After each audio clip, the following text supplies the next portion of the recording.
ஒரு அழகான தீவில் ஒரு அழகான கப்புள்ஸை தான் காட்டுறாங்க. இவர் பேர் தான் வெக்டர், இவர் ஒரு ஃபோட்டோகிராஃபர். இவங்க ஒய்ஃப் ப்ரெக்னெண்ட்டாக இருக்கிறதுனால ஷாப்பிங் போயிட்டுருக்காங்க. அப்படி ஷாப்பிங் போய்ட்டுருக்கும்போது ஒரு சின்ன பையன் வந்து இவங்க பேபிக்காக ஒரு ஸ்பெஷல் கிஃப்ட் எங்ககிட்ட இருக்குது அப்படின்னு சொல்லி அவங்க அக்கா அவனை ஃபார்ச்சூன் டெல்லர்கிட்ட கூட்டிகிட்டு போகிறாங்க. அவங்க உங்கள் பேபி ரொம்ப ஹெல்த்தியாக இருக்குது, நல்லபடியாக பிறக்குன்னு சொல்லி ப்ளஸ் பண்ணி அனுப்புகிறாங்க.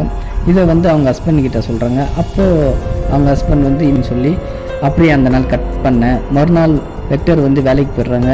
அவங்க ஒய்ஃப் வந்து வீட்டு வேலையெல்லாம் முடிச்சுட்டு கொஞ்சம் நேரம் ரெஸ்ட் எடுக்கலாம்னு சொல்லி உட்காரும்போது அந்த இடத்துல திடீர்னு ஒரு நிலநடுக்கம் ஏற்பட்டு அப்படியே அடிச்சு பிடிச்சி வெளியே வந்து பார்க்குறாங்க. என்னடான்னு பார்த்தா அவங்க இருக்கிற பில்டிங் மொத்தம் கொலாப்ஸ் ஆகி விழுது. இதை தெரிஞ்ச வெக்டர் வந்து பார்க்கறதுக்குள்ளே இட்ஸ் டூ லேட். அந்த பில்டிங் மொத்தமாக கம்ப்ளீட்டாக டெமாலிஷ் ஆகி கீழே வந்துடுது.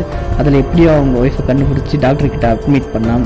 டாக்டர் வந்து 2 உயிரில் ஏதாச்சும் ஒரு உயிரை தான் காப்பாற்ற முடியும், ஐம் ஸோ சாரி அப்படின்னு சொல்கிறாங்க. வீடியோவை முழுசாக பார்க்க